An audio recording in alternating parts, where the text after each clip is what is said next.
This is episode 27 of Healthy Kids, Simple Solutions. I'm Dr. Steven Stinn, your host, and I practice out here in Elkhorn, Nebraska. And what we're going to be talking about today is reflux, and more specifically, infantile reflux. And I'm going to explain kind of the lens that I see it through.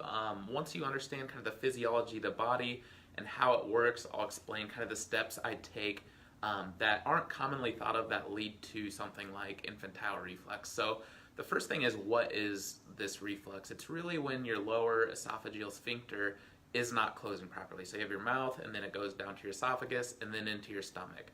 So that you want to make sure that that sphincter is closing properly so that the contents from the stomach is not coming up into the esophagus and then out. So if it's the lower esophageal sphincter that's not closing properly, why isn't it closing properly? And to understand that, you have to know that what's regulating that is something called the autonomic nervous system. So when I say autonomic nervous system, that sounds really complex, but really it's just what happens automatically. So your brain kind of runs the show, and it controls things automatically. That could be your heart beating, that could be your lungs breathing, that could be your stomach digesting the food you just ate, and your intestines absorbing the nutrients. You're never like consciously telling your body to do that, right? I'm not saying, okay, I just ate, I need to tell my stomach to now digest that food. It just happens automatically. So that's what these sphincters are under the control of, is that autonomic or automatic nervous system. So you have this nervous system, you have the brain, that's what's controlling this automatic system. So if the nervous system's not working properly, it's gonna enhance any food sensitivities this child may have. So usually there's things that are sensitive to the kid, but once you have this autonomic nervous system that's not working properly and it's stressed out,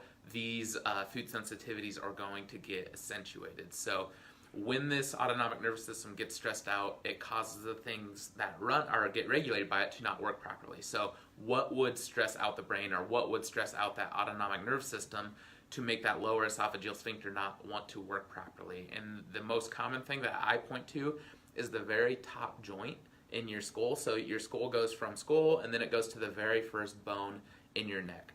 And the way that bone works is it kind of glides, I almost say like a sliding door. So if it's gliding properly and it's sliding back and forth the way that it should, it's going to be feeding the brain with a lot of good input, and it's going to calm it down.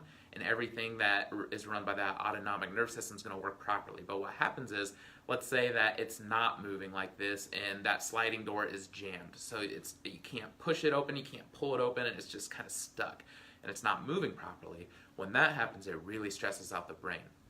It's something called nociception. Not that you need to know that, but it floods the brain with something called nociception, which really stresses it out, and it puts the brain more in this kind of fight or flight, elevated state. And then when that happens, the autonomic nervous system downregulates, and the things that controls don't work as properly, one being that lower esophageal sphincter. So this is very common in kids.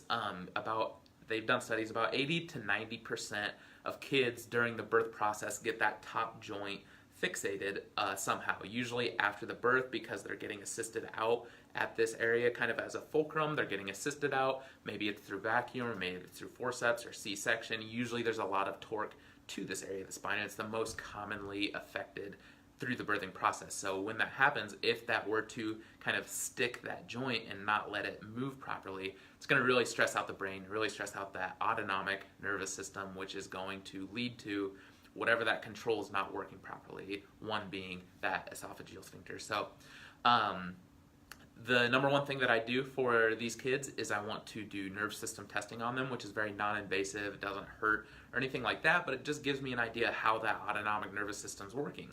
If it's really stressed out and it's really in an elevated fight or flight state, and it's not letting it work properly, then that could absolutely be a contributing factor into it. So that's the number one thing I want to do, is just make sure that the nerve system is working properly. And if it's not, then get it working properly and get that autonomic nerve system working properly, so then that lower esophageal sphincter can close and open the way that it should, and not allow the stomach contents to come back up.